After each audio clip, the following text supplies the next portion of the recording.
Hello everyone, I hope you are doing great. मेरा नाम रुपेश कुमार मिश्रा है। अपने यूट्यूब चैनल ब्रेनस्टॉर्म मीडिया पर मैं एक बार फिर आप सभी का स्वागत करता हूँ। देखिए, आज की वीडियो में हम लोग बात करने वाले हैं LNMU पार्ट 2 एग्जामिनेशन 2024 के लिए बीकॉम वाले जो छात्र हैं उनका कमेंट आ रहा था कि हमारा ऑनर्स पेपर का भी गेस क्वेश्चन अभी तक क्यों नहीं अपलोड हुआ है। तो आज की वीडियो में हम लोग बीकॉम पार्ट 2 एग्जामिनेशन 2024 के लिए अकाउंटेंसी ऑनर्स मतलब बिजनेस रेगुलेटरी फ्रेमवर्क पेपर 3 का VBI गेस क्वेश्चन देखेंगे। जितना क्वेश्चन मैं बताऊंगा काफ़ी इंपॉर्टेंट रहने वाला है। इन सभी प्रश्नों को अगर आप तैयार कर लेते हो तो आपको इससे बाहर क्वेश्चन तैयार नहीं करना है।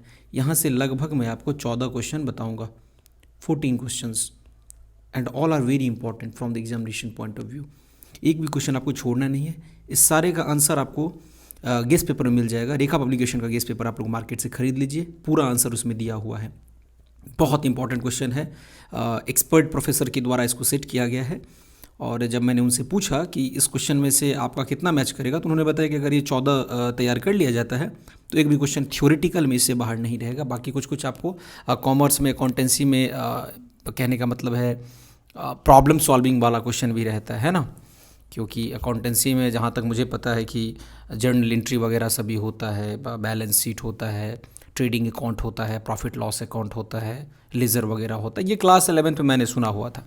हालांकि मैं तो कभी कॉमर्स से था नहीं, मेरा तो हमेशा से साइंस स्ट्रीम रहा है, लेकिन मुझे थोड़ा थोड़ा पता है क्योंकि मैंने क्लास 11 का भी कॉमर्स पढ़ा है, थोड़ा जर्नल एंट्री वगैरह। वैसे ही नॉलेज के लिए तो थोड़ा थोड़ा मुझे पता है, इसलिए मैंने आपको बोल दिया। बाकी आप लोग तो बेहतर जानते होंगे मुझसे। तो बिजनेस रेगुलेटरी फ्रेमवर्क पर हम लोग आज की वीडियो में डिटेल में बात करेंगे। बहुत इंपॉर्टेंट रहने वाला है आज का ये सेशन। इसके बाद आप लोग का पेपर 4 भी अपलोड कर दिया जाएगा 4 से 5 दिनों के बाद। पहले आप लोग पेपर 3 को जरूर तैयार कर लीजिए। वीडियो में आगे बढ़ने से पहले चैनल पर जो लोग नए हैं चैनल को सब्सक्राइब कर बगल में बेल आइकॉन है प्रेस कर लीजिएगा, तो आपको हर एक अपडेट समय समय पर मिलेगा। इसी तरह का वीडियोज़ का नोटिफिकेशन मिलता रहेगा। टेलीग्राम चैनल को जरूर ज्वाइन कर लीजिए। टेलीग्राम चैनल का लिंक मैंने डिस्क्रिप्शन बॉक्स में दे दिया है। आपको PDF, ये वाला PDF मैं उस चैनल पर भेज दूंगा, वहाँ से उसको डाउनलोड कर लीजिएगा। मैं पहले वीडियो में बता देता हूँ, उसके बाद वो आपको कल तक या परसों तक उसी चैनल पर आपको इसका PDF मिल जाएगा। PDF को भी आप अपने दोस्तों के साथ शेयर कर दीजिएगा और टेलीग्राम चैनल को भी शेयर कर देना और ज्वाइन कर लीजिए। अगर आपको ये वीडियो अच्छा लगेगा, आपको पता है बहुत मेहनत लगता है वीडियो बनाने में, तो चैनल को सब्सक्राइब जरूर कर लीजिएगा। आइए बात करते हैं हम लोग बिजनेस रेगुलेटरी फ्रेमवर्क। ठीक है, पेपर 3 है अकाउंटेंसी ऑनर्स बीकॉम वाले छात्र, मतलब बैचलर ऑफ कॉमर्स। अब बहुत सारे लोग बोल रहे थे कि चलिए कॉमर्स पर वीडियो बनाइए, तो ठीक है जी, मैं कॉमर्स का वीडियो भी लेके आ गया। आइए सबसे पहला क्वेश्चन देखिए, बिजनेस रेगुलेटरी फ्रेमवर्क का। एक वैध प्रसंविदा के आवश्यक लक्षणों को समझाइए। बहुत इंपॉर्टेंट क्वेश्चन है ये पहला वाला। मैं रियलिटी अगर बताऊँ तो मेरा हिंदी का हैंड राइटिंग ना बहुत ही वाहियात है, मुझे ऐसा लगता है। मेरा उतना हैंड राइटिंग हिंदी का अच्छा नहीं होता, इंग्लिश का फिर भी बेटर है हिंदी की अपेक्षा में, क्योंकि हिंदी तो ज़्यादा लिखना होता नहीं है। हम लोग तो ज़्यादा इंग्लिश मीडियम से हमेशा से रहे हैं, मतलब 10th के बाद से। 10th तक तो बिहार बोर्ड था, तो हिंदी लिखना उस टाइम में रहता था। अभी तो हिंदी लिखना पूरा पूरा बंद हो गया है, तो काफ़ी लंबे समय के बाद लिखता हूँ जैसे तैसे करके, तो उतना बेटर नहीं हो पाता है। फिर भी क्वेश्चन समझाने से मतलब है, लेकिन मैं जानता हूँ इट्स नॉट गुड जैसा होना चाहिए। एक अच्छा हैंड राइटिंग जिसको हम लोग बोलते हैं, हैंड राइटिंग काफ़ी मैटर करता है। फिर भी आप लोगों को क्वेश्चन से मतलब है, यहाँ पे इतना तो शुद्ध जरूर है कि क्वेश्चन कम से कम पढ़ने में समझ में आ जाए। आइए, अनुबंध को परिभाषित करें एवं वैध अनुबंध के आवश्यक लक्षण बताइए। ये दूसरा क्वेश्चन है, बहुत इंपॉर्टेंट है, निश्चित रूप से तैयार कीजिएगा इसको भी। प्रस्ताव से आप क्या समझते हैं? प्रस्ताव किस प्रकार किए जाते हैं? प्रपोजल तथा उनका खंडन किस प्रकार किया जाता है? तीसरा क्वेश्चन है पेपर 3 का बिजनेस रेगुलेटरी फ्रेमवर्क का, वेरी इंपॉर्टेंट।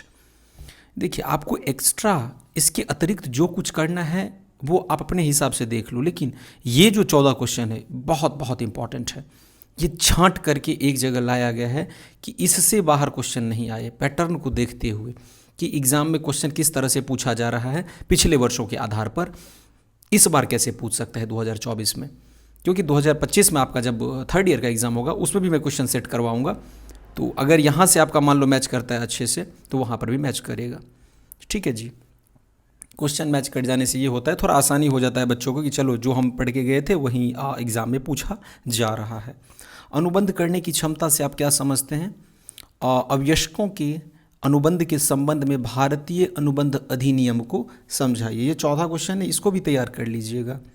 भारतीय अनुबंध के अंतर्गत स्पष्ट रूप से व्यर्थ घोषित ठहरावों की विवेचना कीजिए। 5वां क्वेश्चन इंपॉर्टेंट है, इसमें या में ये पढ़ लेना है कि व्यर्थ समझौते क्या है, उन विभिन्न समझौतों का संक्षेप में वर्णन कीजिए। ठीक है, शॉर्ट में, जिन्हें भारतीय अनुबंध अधिनियम में व्यर्थ घोषित किया गया है। ये भी क्वेश्चन आपको पढ़ना है, दोनों में से कोई एक पूछेगा, इसीलिए मैंने अथवा में लिख दिया। अनुबंध भंग होने पर पीड़ित पक्षकार को कौन कौन से उपचार या अधिकार उपलब्ध होते हैं, ये आपका छठा क्वेश्चन में गेस क्वेश्चन में रखा गया है पेपर 3 के लिए। पेपर 3 का नाम इसमें क्या कहा जाता है, बिजनेस रेगुलेटरी फ्रेमवर्क। चौथा पेपर अलग होगा, कॉरपोरेट अकाउंटिंग शायद होता है जहाँ तक मुझे पता है। निक्षेप का अनुबंध से आप क्या समझते हो, निक्षेपी एवं निक्षेप गृहीता के अधिकार एवं कर्तव्यों की व्याख्या कीजिए। 7वां question, this is very important. Now 8वां देखिए, विक्रय अनुबंध से आप क्या समझते हैं, इसके लक्षणों का वर्णन करें, विक्रय और विक्रय के समझौतों में क्या अंतर है, ये 8वां क्वेश्चन है। इसी तरह 9वां देखिए, एक धारक और एक यथाविधिक धारी के बीच का अंतर बतलाइए। विनिमय साध्य लेखा पात्रों के अधिनियम के अंतर्गत यथाविधिकारी को प्रदान किए गए विशेष अधिकारों की व्याख्या कीजिए। वेरी इंपॉर्टेंट, ये भी आपका 9वां नंबर क्वेश्चन है। विनिमय पत्र किसे कहते हैं, ये देखो विनिमय पत्र के बारे में पूछ रहा है। विनिमय पत्र का नमूना प्रस्तुत करें, विनिमय पत्र और प्रतिज्ञा पत्र में क्या अंतर होता है, डिफरेंस पूछ रहा है विनिमय पत्र और प्रतिज्ञा पत्र के बीच में।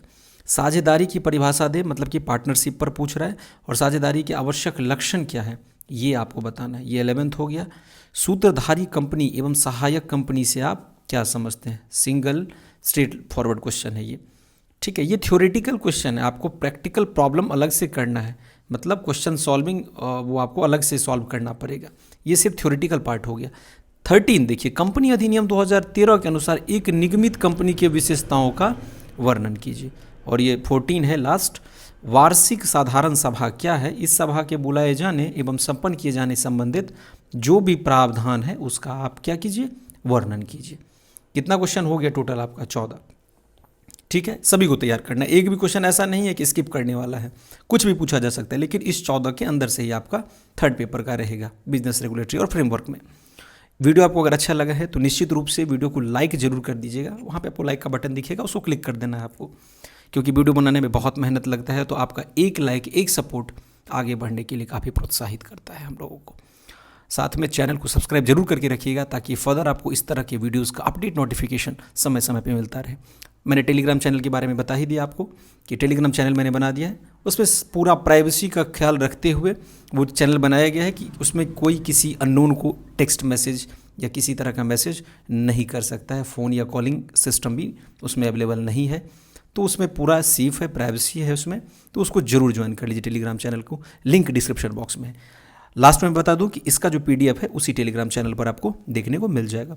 वीडियो आपको कैसा लगा, वीडियो के कमेंट बॉक्स में आके अपना राय जरूर बताइएगा। अगला वीडियो आपको किस टॉपिक पर चाहिए ये भी आप कमेंट बॉक्स में आके बताइए, तभी मुझे आपका राय पता चल पाएगा।